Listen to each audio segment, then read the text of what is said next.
Hello, and welcome to the Modern Romantic Podcast, where we celebrate and inspire romanticism through passionate people doing incredible things.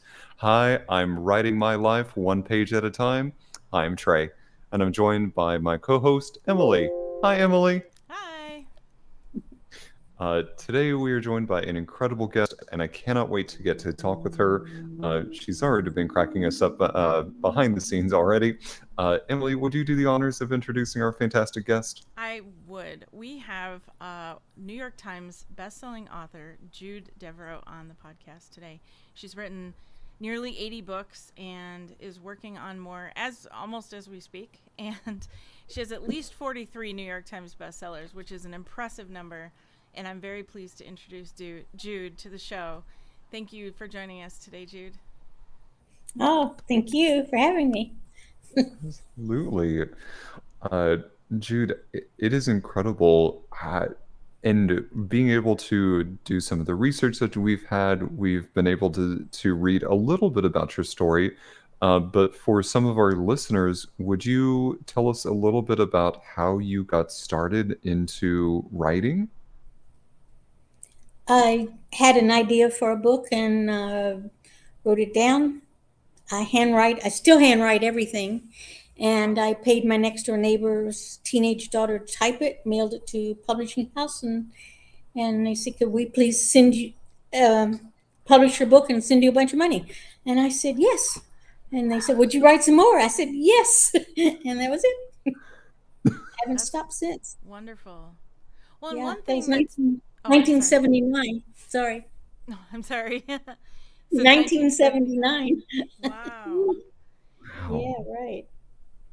And one thing that sets you apart is you didn't like necessarily what types of characters were out there. Is that right? I had a lot of trouble at first because they didn't want the books I was writing because I didn't have the hero rape anybody. And my editor said, we can't publish this because how do we know that their hero is a virile man if he doesn't rape somebody? And I said, that's not Okay. love, that's not romance. And I said, I was crying on the phone and I said, just send it back to me. That's when we had hard copy.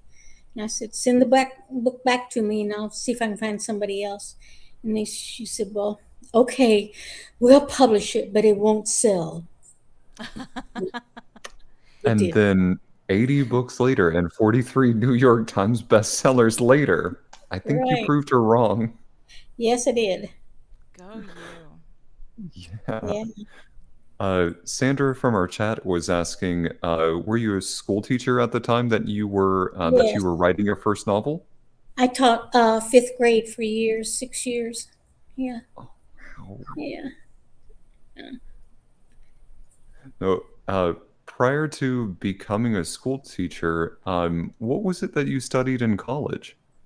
I have my bachelor's degree is in art, fine arts, weaving and pottery, and a lot of art history. I had 120 hours in art history, so yeah, That's awesome. yeah. I was going to become the world's greatest weaver, and I got it. Found out that nobody was willing to pay me to do that, so I went back to school and for 2 years and got my degree in teaching elementary Okay. education. Yeah, So, Do you still do art of other kinds besides writing? I do a lot of art things. Yeah, I do for my books. I have maps of everything, so it's all art and what I learned in art school. It's really important to me. Yeah. when you say maps, I take it kind of like you're writing, you do that hand drawn and you do it all yourself? Everything, yes, hand drawn. Wow. Mm. You can see on the picture of my coffee table with all the pens on it.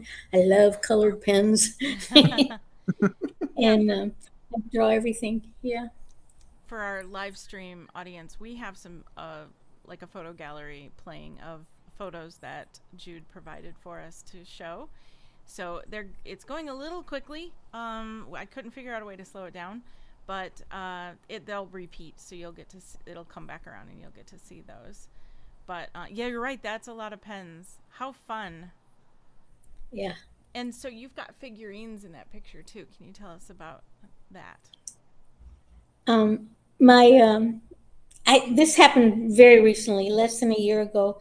My agent, I've not had an agent most of my career for 30 some years, and now I have one, Robert Gottlieb. He's just wonderful. I just love him. And he called me from London, and he was really excited. And he said, I've just come back from the Frankfurt Book Fair, and he said that everybody is buying fantasy novels. Can you write me a fantasy trilogy? Give me an outline.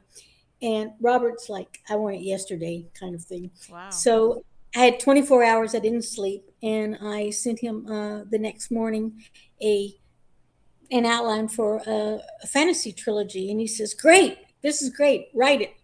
So then he took it to the publishing house, and they said, "Yeah, okay," and they were willing to buy it, and that's what I've been working on for the last year. I just a few days ago turned in the book, the first one of the two. They cut it down to two books, not a trilogy. I don't know how I'm going to do this, but because they got a 3-book story Oh, jamming into 2 books. But that's what I'm working on now. And so I came up with these little characters. I'd seen action figures before, just pictures of them. And I thought, hey, this is a fantasy. I can buy these, and Amazon's got a million of them.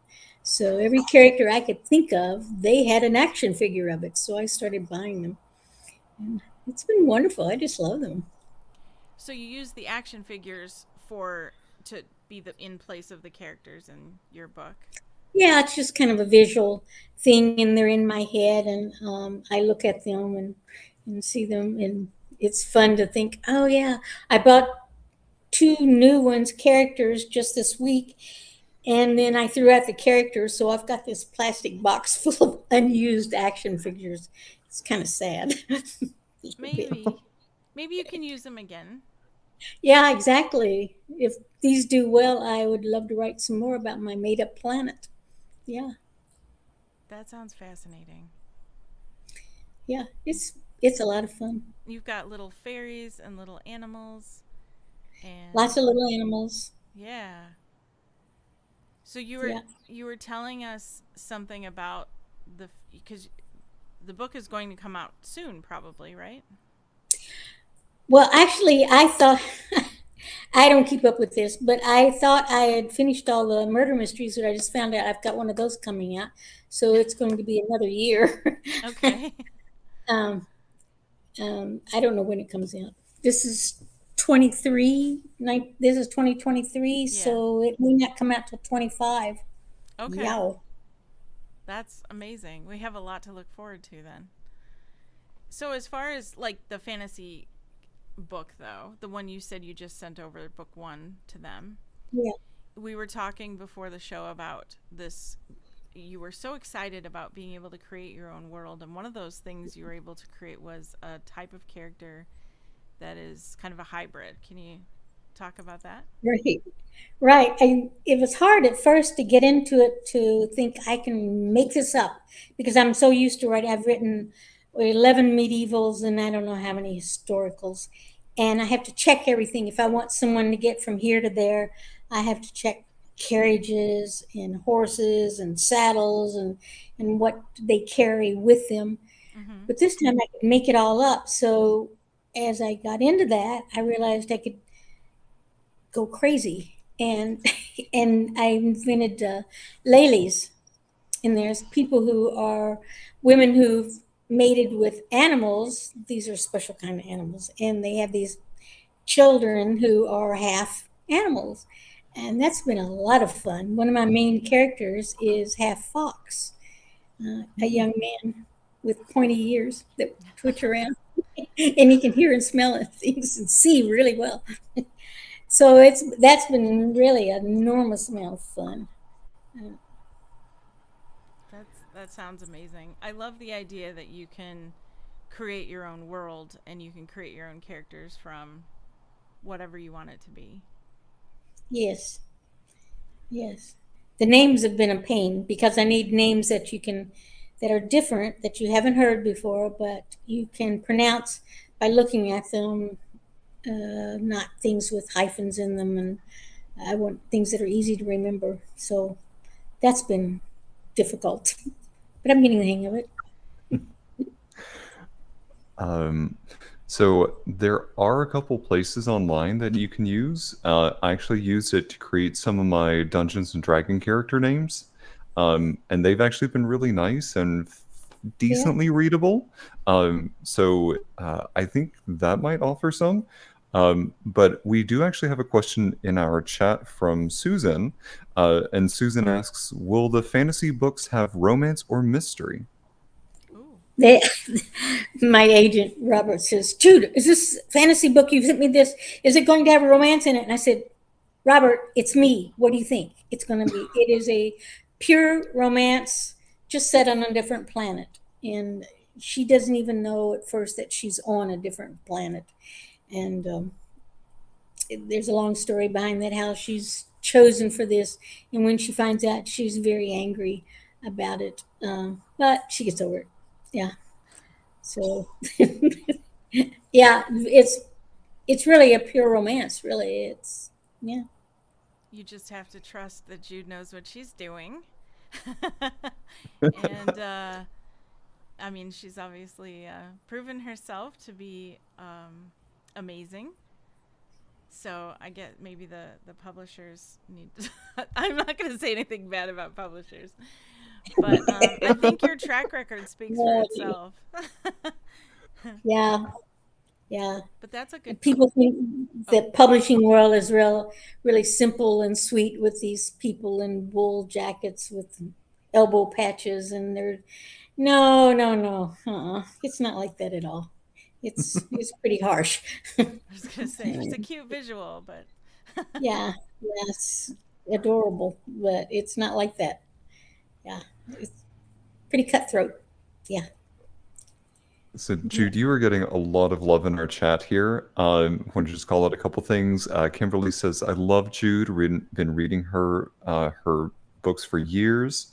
She said, "Legend."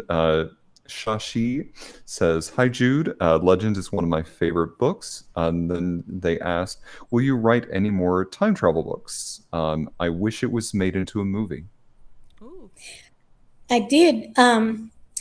My my agent Robert. This is when the pandemic came on, and he said he had all these rules that publishing was making about how you're supposed to write books now, and I said, "I can't do that, Robert. So I'm going to retire. I'm not going to write anymore." I was really upset, and he says, "No, no, do what you do best. Write time travel. Take them out of a time now and go back to the past." I said, "Oh, okay, I can do that." So that was my time travel. My Heart Will Find You. I think they named it, and that was a lot of fun doing with White Earp and finding how to fit it into history and going back in time. I love doing that. Yeah, I love time travel. Just love it. Yeah, yeah. do you do a lot As, of? Oh, I'm sorry, Trey. oh no, go ahead. Do you do a lot of research when it comes to like if someone's traveling back in time? You research that time period then?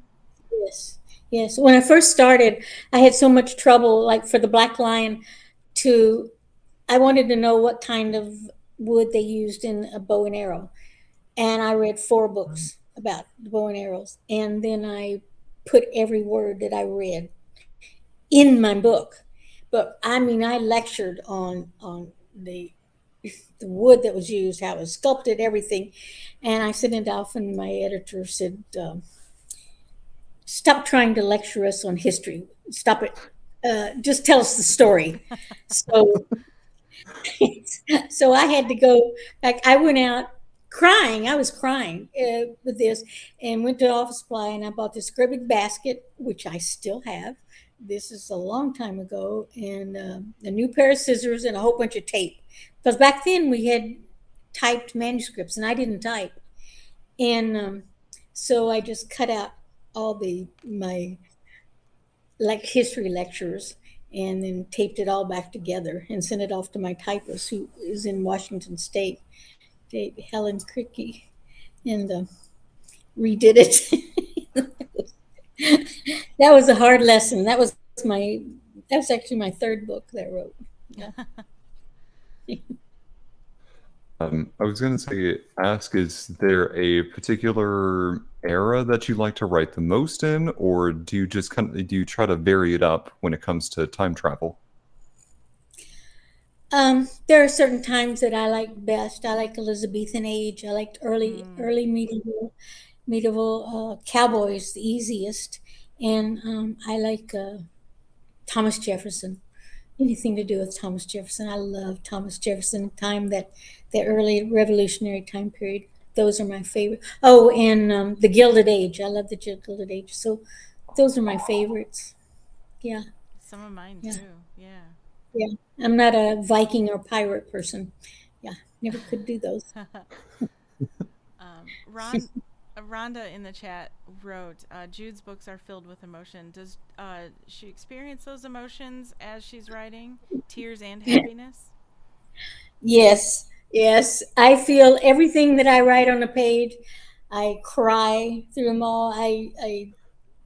When it comes to a very emotional scene, I just bawl through the whole thing crying. I can't see, and I fall down on the floor crying. I still do it. I mean, I've been doing this for 40 some years, and I still get very involved in the anger. I feel the anger from it, just absolute rage. In this book that I'm doing that I just finished, when Kaylee found out that she was on another planet and she'd been transported against her will, she was really furious, and I felt it. I was livid. Yeah, how dare they kidnap her? And how do you sue somebody on another planet? How do you get back? It's 3 years, and she went off and up on top of a mountain and sulked for days. Yes, I felt every inch of it. I was so angry at them. Yeah. How wonderful, There's though. Sorry, Trey, go ahead. No, you're good.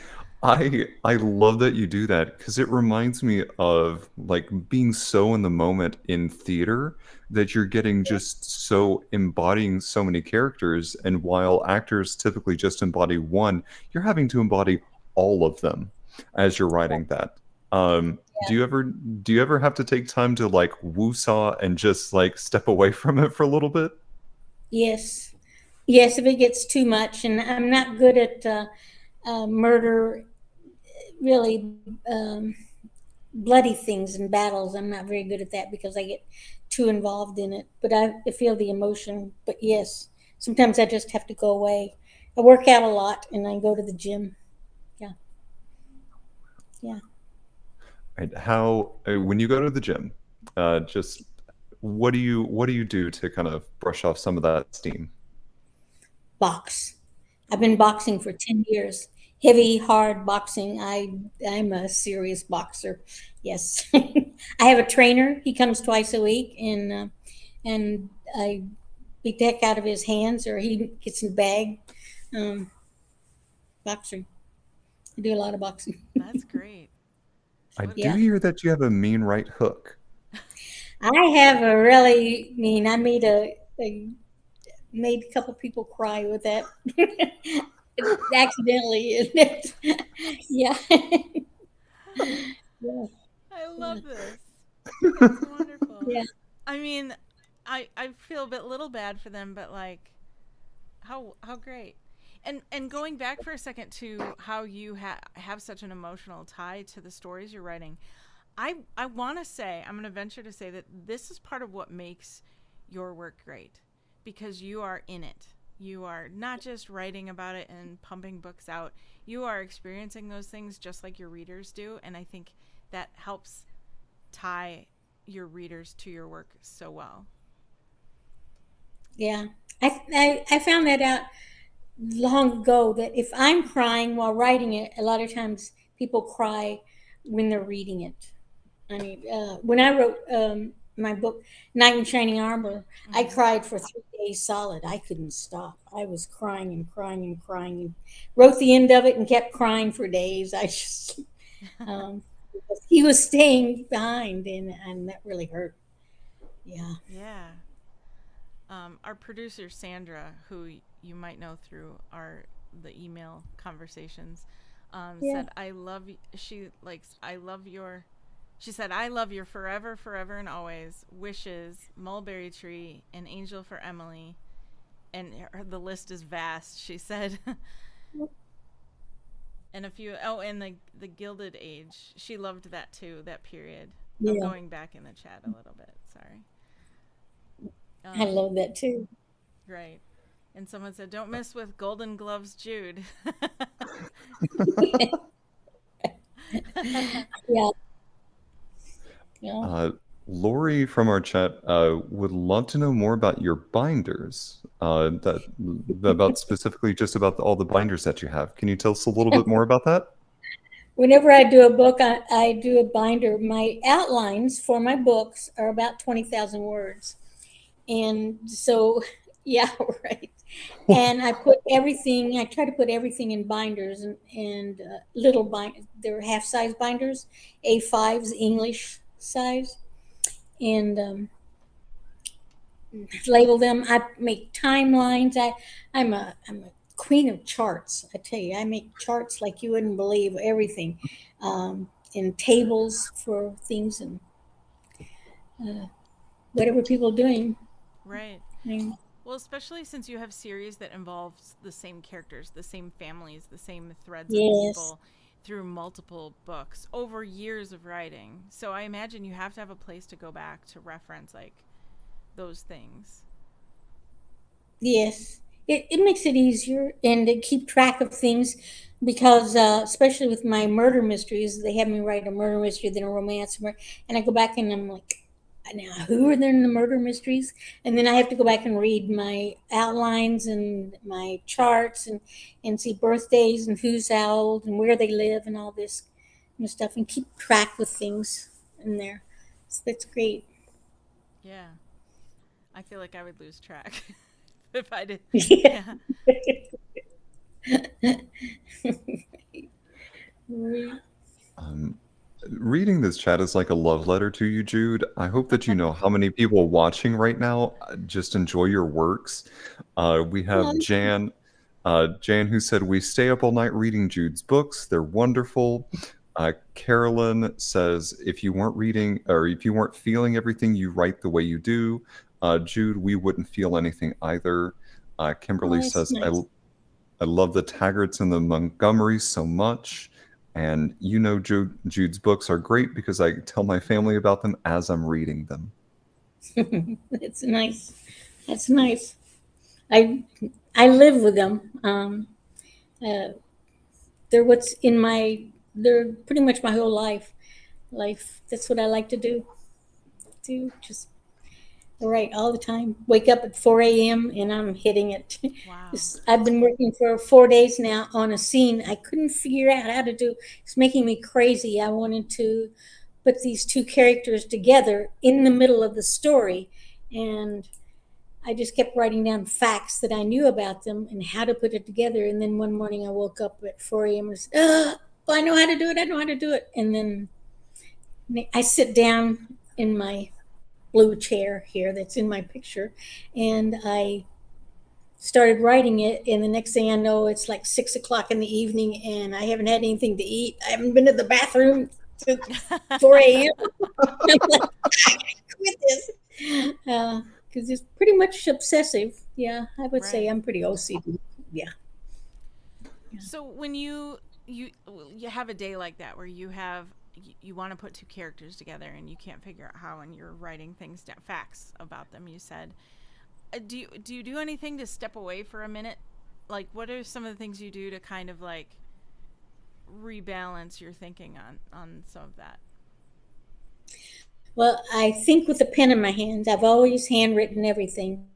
So I just sit down with the clean paper and a pen, and I just write. I don't know what I'm doing. I don't know where I'm going. What can I do? How do I figure this out? What do I want to do? I write all this stuff. What do I want to do? And then I think I want Mikos and Iridella to fall in love. So how do I do that? They hate each other. They can't get together. I've got to get them together. And I'm writing all this stuff down, every word of this, and then finally it will eventually come to me. Maybe not that day even, because because it took me Right. 3 days to come up with this one, and I was dancing around. Woohoo! I did it! I did it! I know how to do it. And that's what I've been working on for the last, I guess, 3 days since then. So it's all together it's about 6 days. I've been working on this Wow. one scene. Oh, That's really immersive for you. it is. It is. Yeah. I'm very much, yeah. Yeah. This is why I have to have a trainer. If I go to the gym and I start moving around and I'm doing some weights, and all at once I'll think, oh, I know how to do that. I will leave the gym and go back and write. So I have to get a trainer to make me stay in there for an hour. Yeah. So I have all That's the I have secret. my neighbor. I write to my neighbor here. I have good friends here in my apartment building, and my neighbor, uh, if she hasn't seen me for 3 days, she texts me, Jude, are you okay? Yes, I'm here. I'm still alive. I'm working. I don't go out. That's the trick then. You to stay in the gym because that's what would be my issue is after 10 minutes I'm bored. Yeah, yeah. I need someone to keep me there. Yeah, I got a good trainer right now. He's a retired MMA guy. He does, and he's really good. He's tough. First thing he did was hand me a 60-pound uh, kettlebell and says, "Here, pick this up and put it down. Pick it up and put it down. Do it 12 times, 12 reps." That was the first exercise. And yeah, and I did. Yeah, Hey, Wow. you can't get a mean right hook from not doing nothing. I know. You got to get those deltoids up there. I love it. Boxing. Oh, you need deltoids. Yeah, yeah. Susan from our chat wants to know, do you have an all-time favorite character from your books? Hmm. No. I'm usually madly in love with whichever man I'm working on. I really like. I love that. Some of them are standing out. I wrote a book with a character named Bronwyn in it, and sometimes when I'm uh, out in real life, I'll say, "I should be Bronwyn. Stand up, you are Bronwyn. Do it," because she's very strong. I remember her very well. But I'm into whatever one I'm working on right now. I like that. Yeah.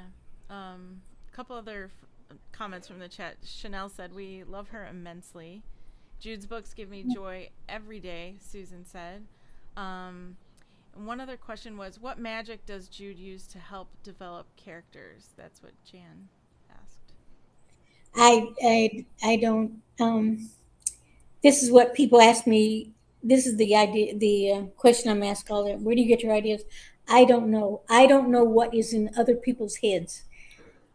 Just there's stories in my head. There have always been stories in my head. I didn't know that was different from other people, and I started writing them down. And people were saying, "Wow, this is great." And um, that's it's just like there. It's just full of stories. I don't know.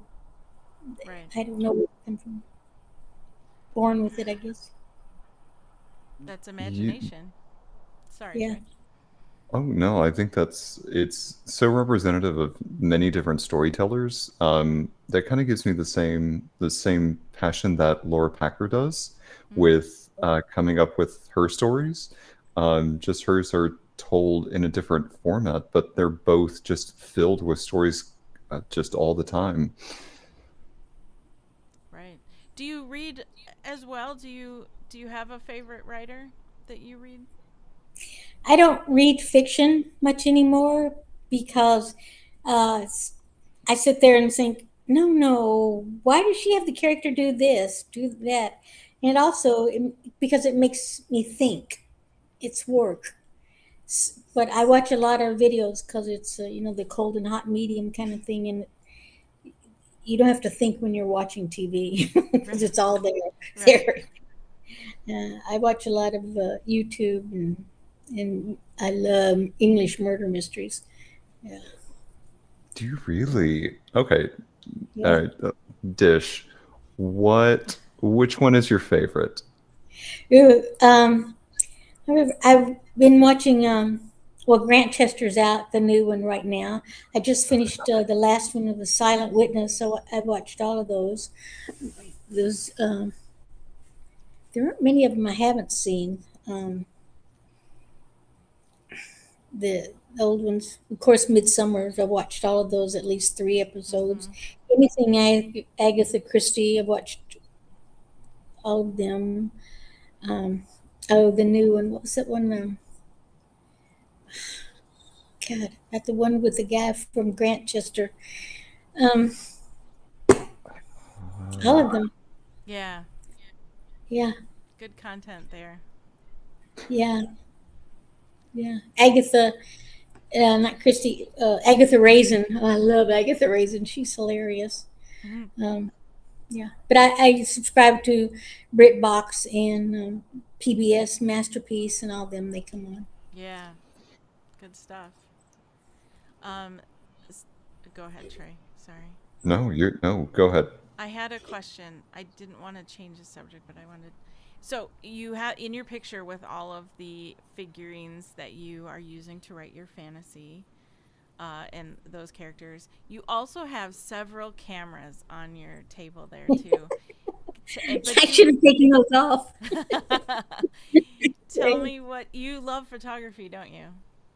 I passionately love photography. Yes, yes. Every time I get paid, I go to B&H, which is the biggest camera store in the world. It's in New York City. And when Mm-hmm. I lived in New York, every week I walked down from 72nd Broadway down to Ninth Avenue to B&H, and then walk back, buy myself a lens or something.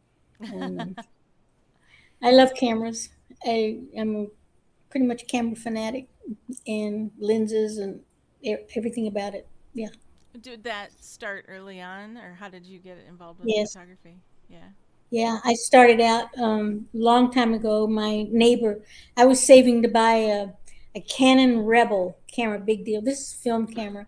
And Yeah. he said, no, no, he's professional. And he said, no, no, you get a Pentax K1000 and it does nothing. You have to know about aperture and shutter speed Yep. and um, everything about it. And so I learned from that. And so I still do a lot of manual stuff now because of that. That was really good advice. Yeah, you have to Yes. learn all the settings. Yeah, yeah. I've been using Leica camera, and they have the manual focus, and that's kind of new to me. But I've been doing manual focus. 'Cause don't get me started on photography. I'll never shut up. Well, I'm that's fanatic. my Yeah, thing. I love yeah. photography too. I do Oh, yeah. quite a bit of it, so that's part of why I wanted to ask. And then we had a Oh, question in yeah. the chat too. So yeah, do you do because you travel a lot, so you must bring cameras with you. Yes, yes. I get by with like 4 cameras and 7 or 8 lenses. So, yeah, I'm terrible. No, Uh, this is after my own heart. I love it. well, I just got a new Fuji, the X100 V now. I have the old X100 and I got the new V, and they're supposed to come out with another X100 in about 6 months. So, anyway, So you're on it. You're ready for that. yeah, Do yeah. you find it difficult to switch? Because that's one thing that I struggled with. Like I have Nikons and I have Sonys, and I struggled with the settings between. Like I got so used to Nikon, then when I switched to Sony, then I was lost. Where are these It's settings? sweet. Oh, I have a Sony A1 Uh and huh. I've been using my Leica um, and my Fuji, and I picked it up and I'm like, okay, how do I see the pictures? I forgot, just went out of my head. But it comes back. It comes back. And Yeah. then there's the Sony menu, which is, oh my God. Yeah, Sony menus are horrific. I absolutely. Sorry, I Sony, if can't. you're listening. Fix your I menus. can't find the AP. I spent 20 minutes trying to find the APS-C listing on the. I know. Yeah, only menus are not for the faint-hearted. Oh my God. Right. Yeah. So Mm. where's your favorite place to travel and take pictures? I travel all over the world. I go every year with the same people, about 200 of us, and travel, and we go for months at a time, and everywhere. I like Africa's wonderful because there's so many colors and bright, and the sun is wonderful. Um, but I also like Europe. I like it all. Yeah. These are pictures. These are taken in Nepal and Ghana, and the Himalayan up Mount Everest. I was Here, I'll right by go Mount back. in Brazil. Okay. Um, the one with the sloth is from Brazil, Amazonia actually, and Oh, Madagascar, the lemur. that's the lemur. Yeah. Yes. Was he They're so friendly? cute. Oh, they're just wonderful. Um, they hug you. I had to give my camera to somebody else to take, and the guy's like he snaps one picture of the lemur in a tree, and then he was on my the lemur was hugging me. It was on my shoulders, and he didn't take any pictures, so I missed that. Oh. The elephants are in Nepal. Okay. Uh, That too, was here. too. Yeah, and there were three of them. You can't see them there. And I was hugging one of the trunks of one of them and stroking. Then the other two came over and nudged me sideways. They wanted to be hugged too, so I had to hug all three elephants. Of They're course. really Oh. they wanted to be. And the guys on top, they love their elephants, and they're smiling because everybody else is kind of afraid of them. Not me. If I hear on my ship with my group that I travel with every year, if I hear somebody yell "Jude will," then I know it's to do with the animal.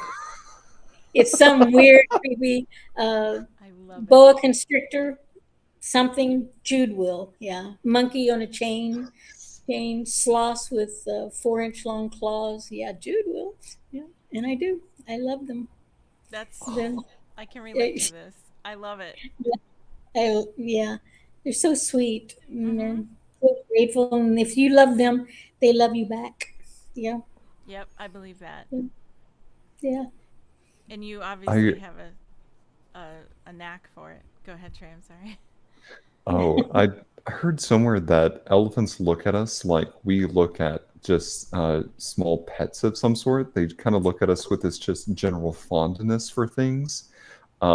Just incredibly intelligent creatures, but also have this incredible amount of empathy towards us. Hmm. So, yeah, I'm putting that on my bucket list. Hug an elephant. Oh, they're very gentle and sweet. I went up to the first elephant I was near, and I went to her, and I knew it was a girl, and I said, very quietly, "You have the most beautiful eyelashes I have ever seen in my life. You are so pretty." And this huge elephant stuck her trunk out and wrapped it around me, and everybody started screaming. Ah! And, and I knew she was just hugging me, and I wasn't afraid, but they're screaming. And Aw. the ones I like, I didn't see the picture of the when I with the huge 500-pound tortoises on Galapagos. Oh I yeah. really love them. Yeah, I squat down with them, and they'll just come up, and you're not allowed to touch them on Galapagos, but they Oh. can touch you. So if you squat down with them, they will come up and rub their hard little heads on your cheeks and your shoulders and things. The tortoises do? Yes, Oh yes, wow. because they know you. I just sit there and just talk to them and say, I just think you're beautiful, you're wonderful. And they know it, they feel it, they understand it. It's just me. How wonderful. You're the animal whisperer. Yeah, I love the animals. I aspire to Yeah. be like this. I've conquered chipmunks, and we're working on crows next. But Oh, yeah, yeah. one day elephants and sloths and lemurs and tortoises. Yeah, big tortoises. Yeah, Yeah. Yeah, I love and the big snakes, they're pretty friendly too. yeah. Yeah. And koalas love you. Koalas hug you back. They do. Oh, Yeah. They're Oh, sweeties. They're sweeties. Yeah. They're heavy little things. And, but they hug you and just where snuggle up with you. where did you go for koalas? Was that Australia? Yes, I've been to Australia many, many times, and they have parks where you go and you hug a koala, and the kangaroos, the little kangaroos come up. They're quite tame. The ones they have, the big ones, Really? they're lovely. Yeah, Yeah. otherwise you hear about kangaroos having a mean right hook as well. Yeah, they don't have any of those there. They have the smaller ones. Okay.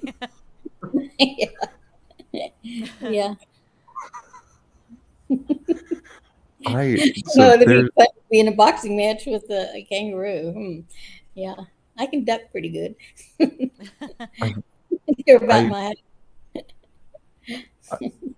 I want to say like somewhere back in the 90s, I have like very vague memories of watching this animated cartoon of a kangaroo boxing match with somebody. yeah, So I yeah, want to say at some point someone's trying to do that. yeah. Many they still do it. Yeah, they do it, and they put gloves on them. What? But they're really strong. Yeah, Oh, I wouldn't want to do that. No. Mm-mm. Mm-mm. No, I mean, you're pretty brave, but I don't think that's. Yeah. no, We have a question in the chat is what is Jude's favorite Star Wars character? Do you have a favorite Star Wars character? I'm not a Star Wars person. Much. I've done a lot of Star Trek. Okay. I always okay. liked that a lot. That not Star Wars.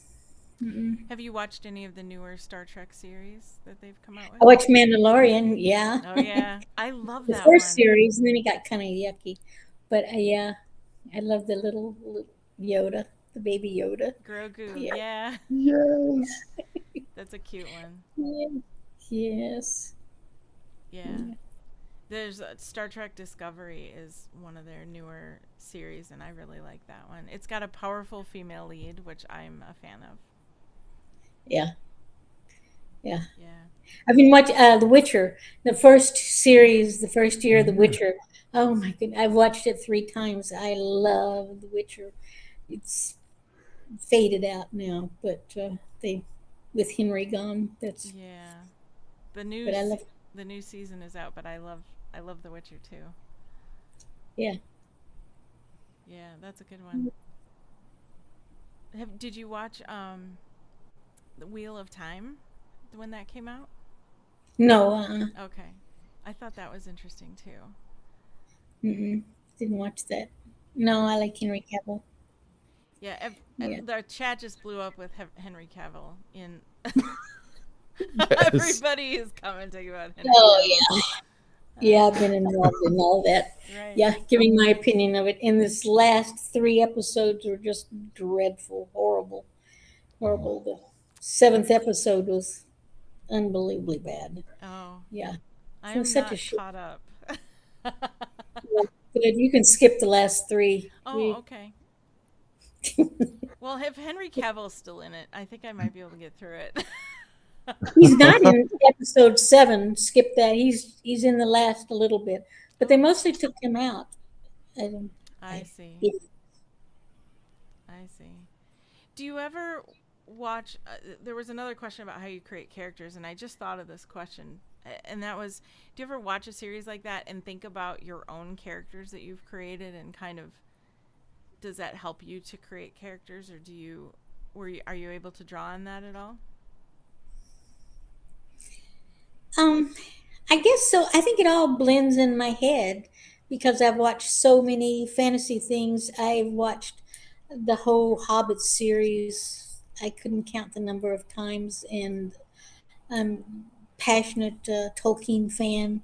Yep. And it all mixes up and comes out, but I hope it's original. I haven't stolen anything. I hope. Yeah, I wasn't trying to suggest that. I guess. No, I'm no. sorry. No, I didn't think you were. Okay, good. Good. Yeah, Sandra said Emily Hobbit. Yeah, I love Lord of the Rings and Tolkien's work as well. No, And yeah. we gave Trey a lot of grief for not having seen Lord of the Rings for a long time, and he finally watched it. Oh my gosh, really? Yeah, I think it was like what, about 8 months or so. I finally watched the entirety of not the Hobbit, the Lord of the Rings series. Yeah. We're proud of him. Everybody likes Lord of the Rings better. I like the Hobbit better. Do I you? like the characters in it very, very much. I like the first one, and I tend to quote it in my books and stuff. And I even had in this one, she has a copy of The Hobbit, and she's reading it to these characters in a cave on a snowy night, I think, because they That's don't have books on my island. wonderful. Yeah, What yeah. about second breakfast? Yeah. That's my best. That's my favorite phrase. Second, and 11 says, and what about tea? And what about supper? And what about dinner? Right. This is no, no, no. I think that's it. This is it. Yes, that's it. Yes, we want all of those. Please. Yeah, My yeah. sorry, Jude. My boyfriend will actually quote that sometimes, and I'll make a statement of some sort, and then he'll just say, "Well, what about seconds of that? What about elevensies of that?" And we'll just keep going on. Exactly. And I'm going on an adventure. He's saying, Yes. every time I go to Wellington, New Zealand, I go see the Weta workshop, and I go Oh, see yeah. when I go see the Hobbit village. So I've been to each 3 times now, and take a lot of pictures and just wander around and look at the place, and it's wonderful. They made Jackson. He had to tear it down, and it was so popular that he rebuilt it, and now it's just the doorways, but it's there, and you can see it from the movie. It covers a few acres, and then the Weta workshop is wonderful. Wonderful. I go there. I go Yeah. there. It's I on was my just bucket there. list. I was there just a few weeks ago with Peter DeVries. He's a very, very famous photographer. He was on our ship, and he was there, and he and I bonded over that because he had me take a picture of him with one of the big trolls, that life-size Oh, trolls. yeah, the cave trolls or Yeah, the ones in the woods. Yes, I know which ones you're talking about. the big three. The big They're three. there They're there. too? There's there's one of them there. They have the yes, the Weta. Yeah, Very cool. yeah. Yeah, it's on my bucket list and I want to go, but I didn't know that there were any trolls there. Yeah. It's where they make everything. They won't let you go in the back of it, but they have 3 rooms there you can go through, and then outside they have a troll out there too. That's really nice. And they have a gift shop, which I go kind of crazy on. Yeah, I would too. Of course. I would take a million pictures and yeah, for sure. Yeah, We were talking about it's trying to get somebody from Weta on the show because I think that would be a good interview as well. yeah, yeah, yeah. I would do that. Yeah, that's good. Someone in the I mean, chat said Trey needs to read the Lord of the Rings books. Oh. Next up, Trey. What I will say is, I love Neil Gaiman, and if Neil Gaiman and Tolkien write very much the same way, I will have no problems. I've never read his. I've seen him on The Big Bang Theory. Neil Gaiman. He's on there, and he makes a little cameo Mm-hmm. appearance, and they talk about him a lot on Big Bang Theory. But I've not read any of his stuff really. I But haven't either, so I can't Uh, help you with that, Trey. I just know that they're both very descriptive of things. That's Sorry. Yes. then Yes. yes, okay, we'll go with that. well, The Hobbit's shorter. Read that first.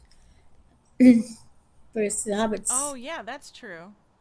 it's much Okay, smaller. You could start with The Hobbit, okay, okay. and I'm not going to make any. chronologically. I'm sorry. No, sorry. Go ahead. I was just gonna say chronologically that makes more sense anyway. Um, Shashi in the chat says, "Can you tell Jude how much her book club loves her? We read a book each month and discuss." There are several people from this book club in the chat that have been watching. No, it's nice. Yeah, they're great. They're great, my ladies. And I get excited about things and write a newsletter thing, send it to them, what I'm doing to them That's always. wonderful. You have such a lovely group of people that are read your books and follow your career and cheer you on and are part of your world. And I think it's awesome, this community that you've built with this, whether you realize it or not. I think it's wonderful. No, thank you. That's nice. Yeah, they said the best book club ever. No, that's nice. I know they have contests. They do contests and things. Things. Yeah. Yeah. Hey guys. Hello to all of you in the book club. They love it. So, Yeah. do you have travel plans coming up? Are you looking forward to going anywhere soon? Yes, I have 3 more trips this year. Um, and then in 24, I'm staying home for a whole year. This is Oh. wild. To write the second book of this fantasy thing and then to plot some. And then 2025, I'm going on another 5-month cruise. And we start out in Tokyo in January, um, which is really cold, really, really cold. Yeah. But I've been to Russia. I go to Russia on the eastern side of Russia, Kamchatka, Vladivostok, which is really cold. It's north of Siberia, and Wow. been to Antarctica often. So, so I'm hoping I'm going to be used to it. Everybody's saying that Tokyo in January is pretty horrific, but there are monkeys that go into hot springs there, and I'm going up to photograph them. Yeah, Oh, that's That's so awesome. cool. yeah, that's the whole thing is about. So it'll be on 5 months on that trip, and I'm looking forward to that. Yeah. Yeah, What an adventure. yeah, yeah. And Jude, like, is there any chance you need an assistant for this trip? the funniest thing, people are always volunteering to travel. You travel alone? Yeah, right. No, I travel with 200 people I know. No, I hide out in my cabin sometimes, often, as they will tell you. But they're friends. We've traveled together a long time, and they're friends, and they protect me from people who get on and start pestering me about, can you get my book published and get me a million Oh. dollar movie deal? No, I cannot. Go away. Leave me alone. That's hard, I'm sure. Yeah, Yeah, there's a lot of love out there for you, but there's a respect level too that yeah. yeah, that's hard. No. Do you I one thing I like to there's a lot of people out there that see what you do and they want to write too. And they want to become writers, they want to delve into that or just maybe try it out and see if they like writing.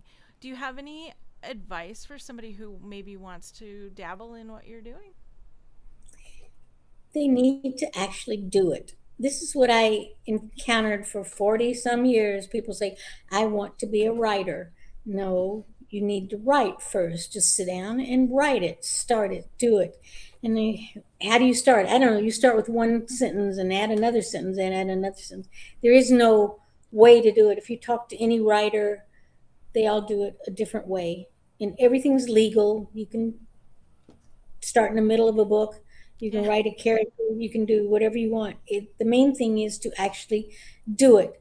Stop thinking about money. Stop thinking about autographing. Stop thinking about movie deals. Write the book.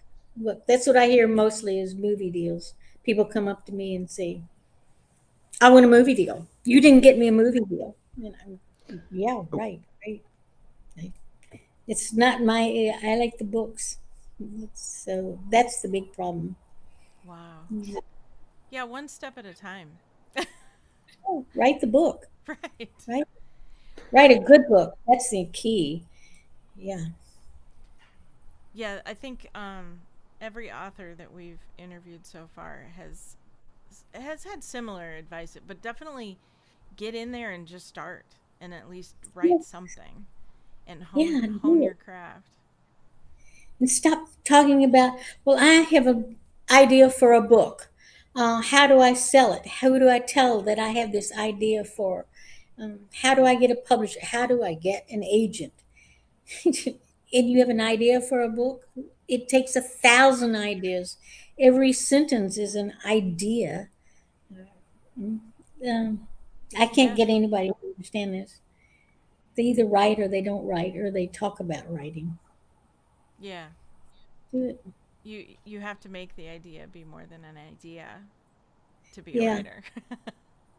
you have to actually do it. Yeah, Mhm. it's not as easy as people think. It takes an obsession to do it, and keeping track of all your characters and what they said. And uh, I had a big problem. I woke up 3 o'clock in the morning and said, "Oh my God, I forgot that he already told this.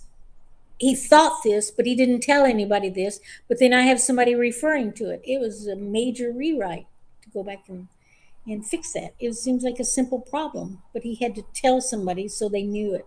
Right. It- yeah, rewriting is half of it. Jeez. Yeah. Yeah, we've heard from several authors that rewriting is something that some people do, some authors do because they aren't happy with it or they feel it needs fine tuning. And then there's also publishers that'll ask them to rewrite parts, and that it's kind of a constant rethinking of the story sometimes. Yes. You can get editors can ruin a lot of books. They're really good at that. Yeah. Editors can Oh, ruin. brilliant at ruining it. Ruining books. Can you switch this chapter with that chapter? Well, no, because this chapter happens before this these events, and yeah. I have an editor now who leaves me alone. That's the best I can ask. That's amazing. Yeah. think that One. also speaks. Oh, I think that speaks to the relationships that you build, and you learn to just kind of get to know people, and like once they see your vision for something, then they support it and they go, "Yep, she knows what she's doing. Just give me more No, time travel." no, my agent does that. Editors don't. You have to say, I'm now to the point where I say, no, I don't want to do that. I'll sell the book somewhere else, and they leave me alone. But Oh. my Oh, agent's wonderful. He's great. He's fabulous. He's, I love Robert. I'm going to see him next month. Yeah, That sounds like a good agent to have that you can't wait to see yeah, him. That's good. yeah, yeah. Karen Robart's a friend of mine. She got him for me. She says, I think Robert could help you, and we just hit it off really well. That's wonderful. Yeah. I do have a question, and that ties in with a question Rhonda asked too, and that was, I what is it like to co-write with someone else? For instance, Tara Sheets, that was one person that was brought up. But how does co-writing work? I couldn't really say it's a co-write. Oh, Um, Robert, but it is called that. Robert asked me to come up with a trilogy plot that somebody else could write. And because the publishing house wanted to use my name, and a lot of writers are doing that. So I came up with this kind of time travel thing where something happened in the past that this man has to fix. So I wrote that. Actually, the funny thing is I wrote it while I was in Ghana, which always reminds me of my Ghana book. And I sent it to him, sent him the outline of it, and he found a writer for it. And she had some questions about it. And how did this happen? How did that? So I rewrote the outline to answer her questions, and that was it. I gave it to okay. her, and she wrote the books, and I had nothing else to do with it. I never. It was in my contract that I could reread. I could read them before she turned them in, but that never happened. Okay. So Interesting. I wondered how that worked.